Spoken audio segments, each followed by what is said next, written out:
why do you believe the God you worship is worthy of your worship, obedience, adoration, so on? Yeah. Great question. Thanks for raising it. The reason that I believe God is worthy of my worship is because I notice that all human beings worship. To worship means to consider ultimately worthy.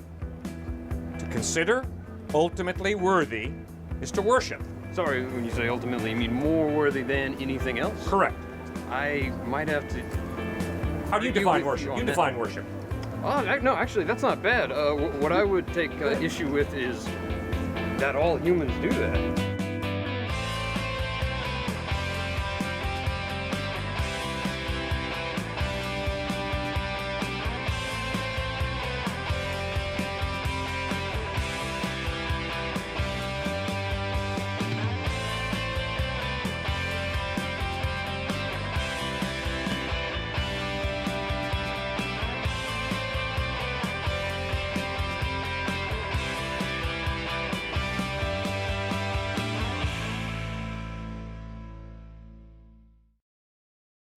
The reason I'm convinced that all humans who are not in the process of committing suicide worship is because we all have motive.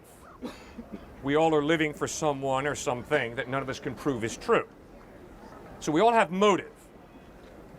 Would you agree with that? Motive, yes, but that you can prove it's true, I don't know. It's not. We can't prove it's true. What about, I mean, there are some very basic motivations. Hunger, for example. Is there some sort of additional truth or evidence to that is necessary? Yes. I would insist that the purpose of life is not to eat. No, fair enough. I'm not talking about it being right or wrong. I'm talking about whether or not there is hunger and that being a motivation that is knowable. Yes. You bet. I get hungry and so I eat. But I would argue that the ultimate purpose of my life is not to eat food. Oh, I'm with you there. Sorry, I'm still on the idea that a human isn't, or I mean that there are people that are not, I mean, over any length of time focused on or have a single ultimate idea, being concept that they believe is beyond, more profound, more important than any other, like a god. Okay, you're a student here, right? Yeah. Okay, I don't think you're here by accident. I think you're a highly motivated person. I think you obviously have to study hard.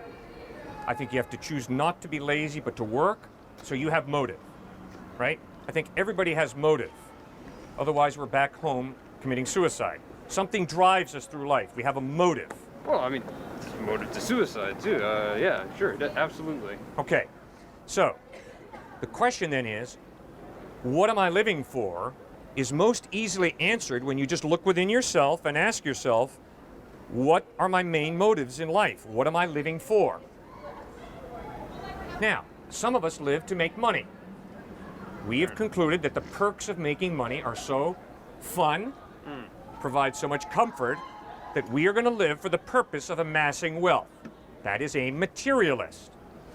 Others of us are convinced that going through orgasm is so exciting that that is what we are going to live for. So we have a philosophy of orgasm called hedonism. We live for pleasure, physical pleasure. Others of us, it seems to me, are convinced that the mind, our rational minds, are the ultimate purpose, to use our minds. And so we're rationalists. We live for human reason. Others of us are narcissists, which means the ultimate purpose of my life is to live for myself. So I'm convinced that all of us live for someone or something. Obviously, a Muslim is saying, I live for Allah. Obviously, a Christian is saying, I live to glorify God. I live for Christ.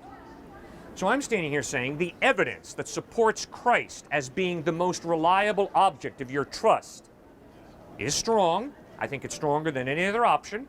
That is why worshiping Christ, considering him ultimately worthy, is appropriate. Okay. Does that make any sense? No, that does make sense. I mean, it hinges on Christ being perhaps somewhat separable from the Father. I'm not sure. I mean, Well, he was a human being. Yeah. Or I mean, distinct in his, I guess, person, in that he's. I mean, sorry, there are some sort of morally questionable things that come up in the Old Testament that. Yeah, sorry. That was, I guess, the main motivation of my initial question is that if this God is still the same guy, right. I mean, that would define prices for brides in the case of rape, and that would well, Okay, good. Let me address that. That's a hard issue. Sort of thing, yeah. It's a great issue. Thanks for raising it. You're right. In the laws, in the Pentateuch, the first 5 books of the Old Testament, you will find some really weird stuff. Well, not just the laws, but I mean the encouraged behavior of the Israelites is troubling. Okay, good. I am fascinating way you put that. The encouraged behavior of the Israelites. Well, sorry, I mean, maybe encouraged is a little weak. I mean, he was upset. Well, I mean, he was upset enough to do something about it when they disobeyed. Yeah. So, yeah, no, I guess it's more of a command. The phrasing does kind of vary here and there.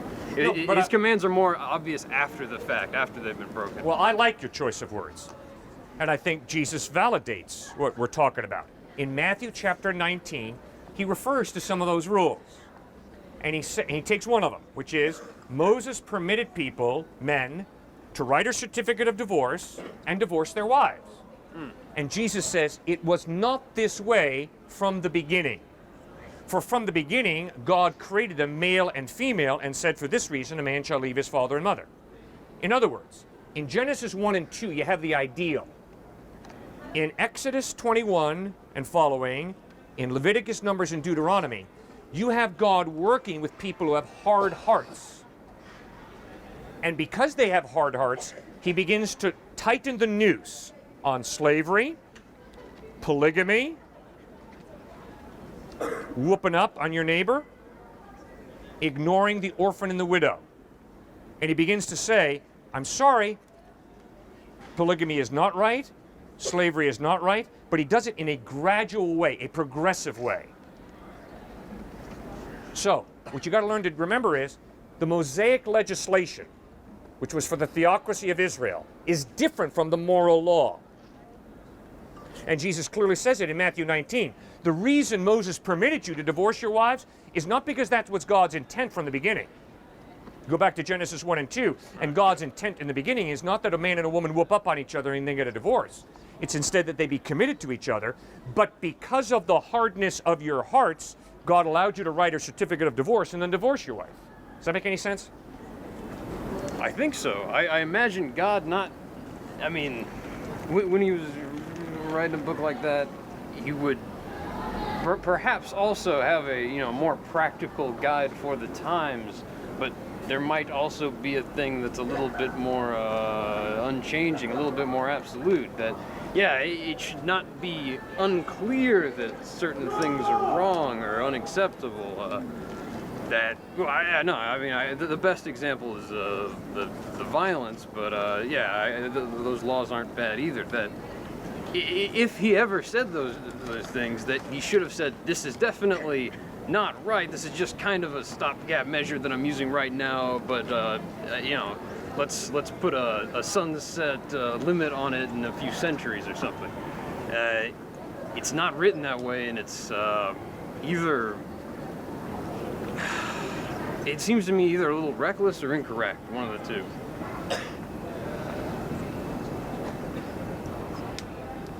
And obviously what Jesus is saying is those laws in the Old Testament were designed not to immediately tear down certain social structures, but were designed to teach a people over a period of time how to treat each other in a more God-honoring way.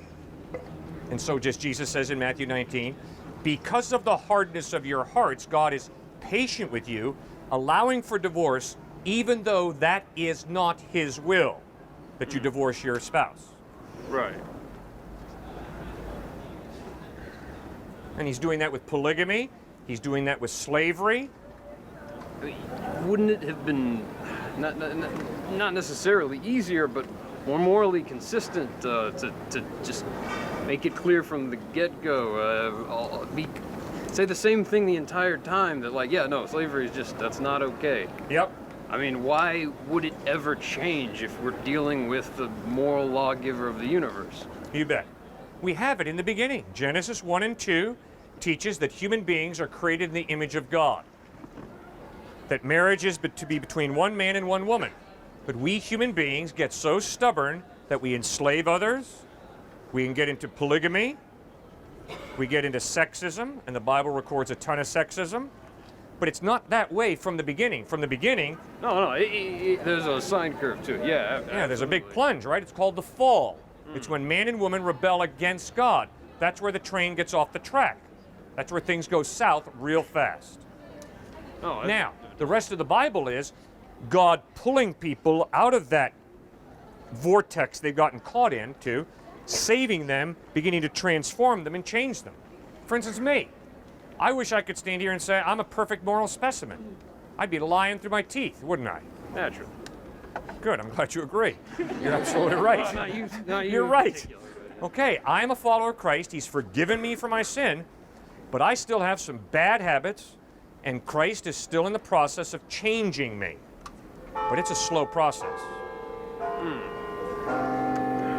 I see what you're saying. I'm glad you brought that up. The only other thing the main other thing I was going to ask is, why do we need forgiveness, given, I mean, the original sin, I mean, that's the primary motivation for it, right? No.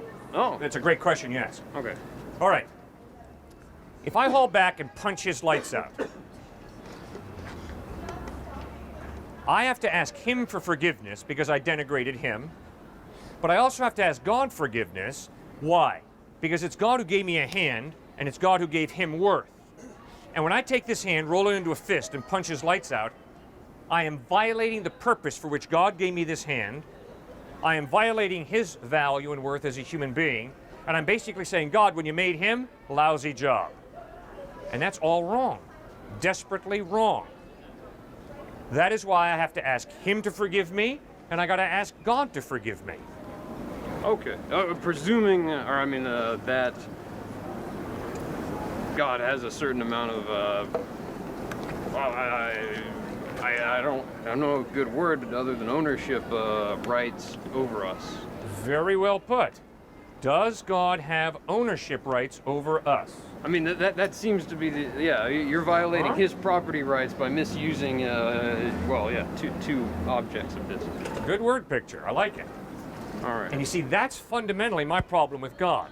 See, if God is God, he doesn't owe me 70 to 80 years on this planet. If God is God, he is the ultimate authority, and I don't like that. I like to be the ultimate authority. And so I have to make a decision in life, and that is, if God is God, am I willing to allow him to be the ultimate authority, or am I going to play the ultimate authority? And what is sin? Sin is me saying, God, you're not the ultimate authority. Whap. I am the ultimate authority, and I say that he deserves to be punched. Not necessarily the ultimate authority, just that in this situation, perhaps you have some knowledge or ability to act that God is either doesn't have, isn't willing to act on. For example, if he was doing some heinous thing and you were using violence to end it. Good point. God could have, but I don't know. Great point. If he is murdering her, I hope I will get physically involved and try and stop him, which is a totally different ethical situation from me just arbitrarily whapping him, because I don't like guys with glasses. But that's the thing. If God's upset about, you just hitting him for no reason, why wouldn't he, he would be equally upset with, or more so, with him doing something worse to someone else. In neither situation, he's willing to do anything, as far as I can tell, or at least not in a manner to stop the act. Right. God has given him free will. Right. And if he abuses that free will by whooping up on her, then the question for me as a follower of Christ is, what is my responsibility, Lord, to do in this situation? Now, some followers of Christ are pacifists, and they would be content to sit here and pray, Lord, stop the guy. Now, I would never try to change the mind of a pacifist. I have a great deal of respect for Christian pacifists. I am different. I would insist God gave me a will and a conscience. I see that the innocent are being slaughtered. I am ethically responsible to try and prevent the slaughter of an innocent woman. So therefore, I hope that I would have the courage to try and physically stop him. Oh, that makes sense. It hinges, though, on his free will, right? I mean, Good point. Right. Yep. And my free will. Yeah. Sorry. I'll stake you out. And just the one bad actor harming another person.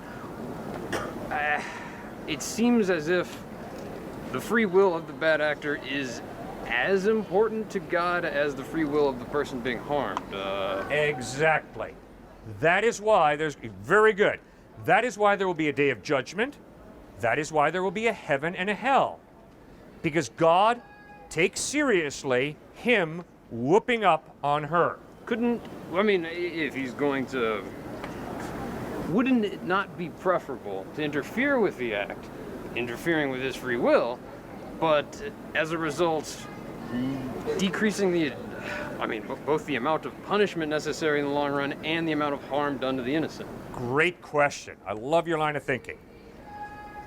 It is impossible for God to give him free will and me free will and then determine what we are going to do. Doesn't he intervene occasionally? I mean, isn't that... Yes, he intervenes occasionally. Yeah, couldn't he, I don't know, just be slightly more active? Right. I don't know, when he... Oh, I've forgotten the name of didn't allow, prevented... He had a hand in saving David from the lions. Why not do that sort of thing a little more often? That's a great question. Yeah. And I can promise you, sir, last night when I had dinner with a precious couple who were on the phone 6 months ago with their son, he hits black ice, he's up north, he hits black ice and he dies instantly in that crash. And I'm sitting with that couple, I can promise you that question is right on the tip of my mind. The question is, God, why didn't you intervene and make sure that that car didn't end up in such a way after skidding on the ice that their son was killed?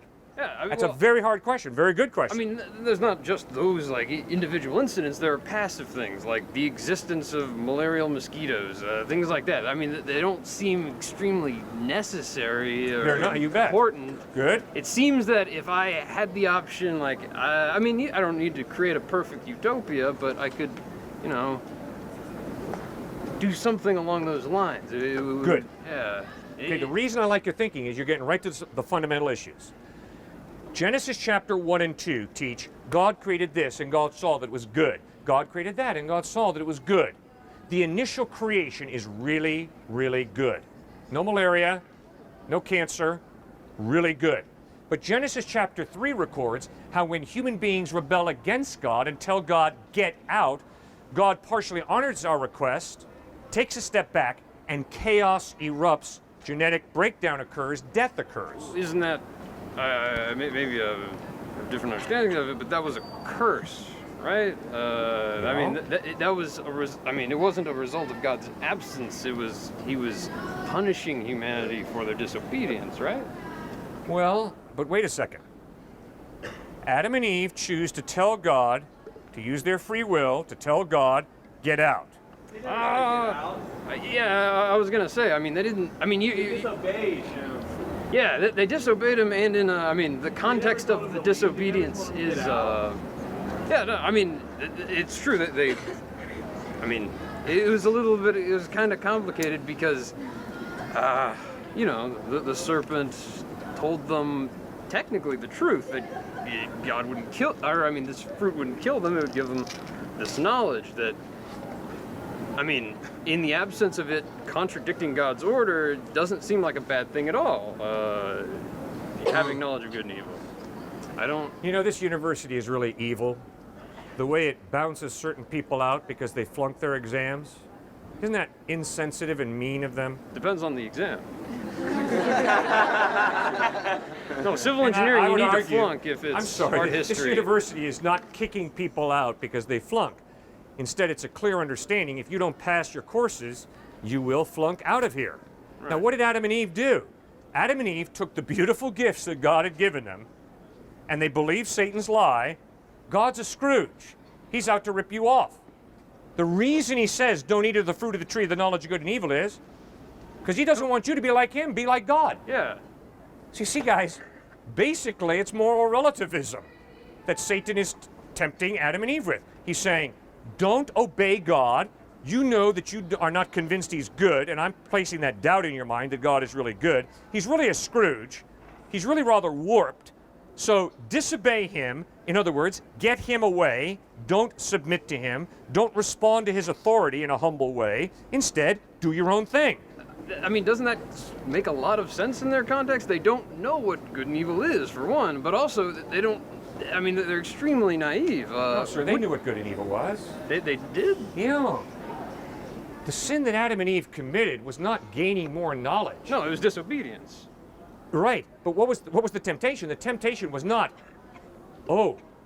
intellectually learn something. No, it was experientially. Experience rebellion against God. It's just as if I sit here and say, you know something, intellectually I know that murder's wrong, but guess what, guys? I'm not really sure it's wrong, so I'm going to murder him.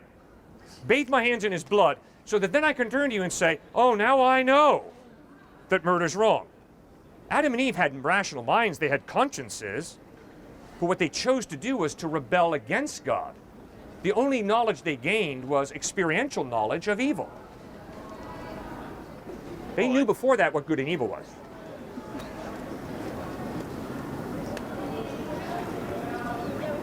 So, the tree of knowledge of good and evil did not give them knowledge of good and evil. Experiential knowledge of evil. Well, and maybe you can make the argument in so doing good as well, but okay. No, that's interesting. I had not heard that before. You're making a very important distinction between knowledge of good and evil and experiencing evil. Right. I'm sorry, I'm just failing to really appreciate the difference there. I can know intellectually that date rape is wrong. Fair enough. I hope I can follow my conscience and my mind and not get to the point where I have to date rape. And then I say, oh, now I really know that date rape is wrong. Fair enough. Okay. The Nuremberg trials occurred from 1945 to 1949. It was the trial of some of the leading Nazi generals who had participated and created the Holocaust. There was one particular trial in the midst of those trials that was particularly interesting. It was the trial of 24 Nazi generals. Their lawyers were brilliant. How can a brilliant lawyer make a case that can honestly defend the perpetrators of the Holocaust? The Nazi lawyers appealed to cultural relativism. Their argument was simple. Wait a second. If the Nazis would have won the war, these trials would not even be taking place. Why? These Nazi generals simply obeyed their culture. They did what their culture told them to do. They carried out the orders of their superior officers. How can you condemn these Nazi leaders? The Nuremberg trial shut down at that point until the U.S. prosecutor, Robert Jackson, raised his hand and said, wait a second. There is a law above the law of culture. And according to this law, slaughtering Jews is absolutely evil. Robert Jackson was correct. There is a law above the law of culture, and that is the law of God. The law of God is objective morality. It flows from the character of God. God is eternal, and God's character has consistently, throughout all eternity, defined what is good, what is just.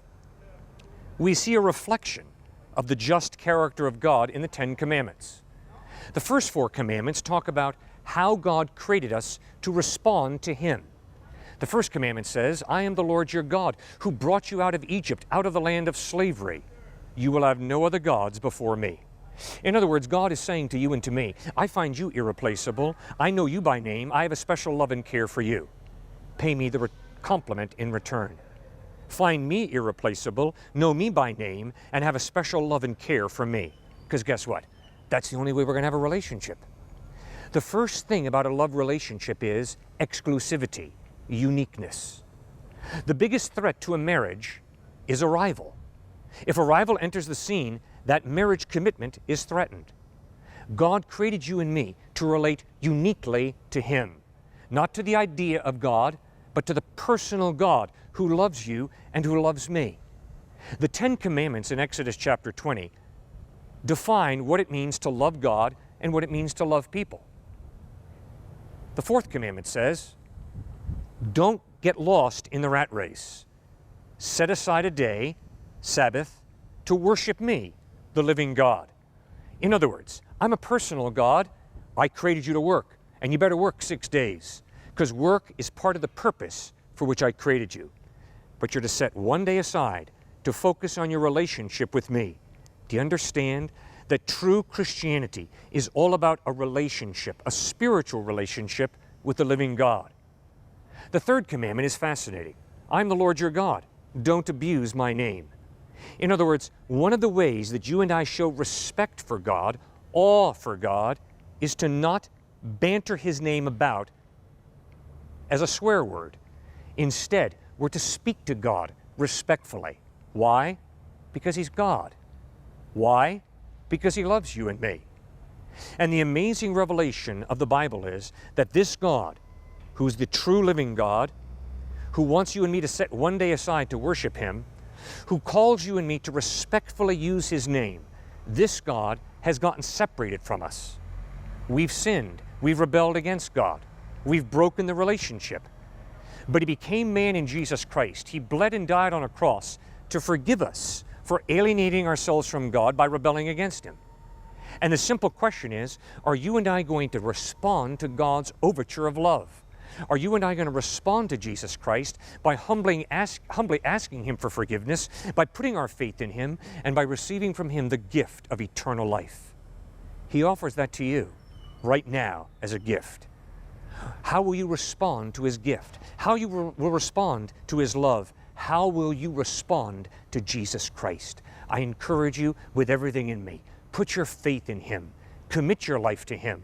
And then begin to live a life filled with his Holy Spirit, where you do his will, where you love God with your heart, soul, mind, and strength, and where you love your neighbor as yourself. And that, you will find, is the most satisfying, the most fulfilling life possible. God bless you as you make that most important decision. I'm the pastor of Grace Community Church. We meet every Sunday morning at 9:30 at Sachs Middle School in New Canaan, Connecticut. Simply take the Merritt Parkway to exit 37, go to the end of the ramp, and take a left onto Route 124. Go approximately 1 mile and take a right into Sachs Middle School in New Canaan, Connecticut. Thanks for joining us for these few minutes. Have a great day.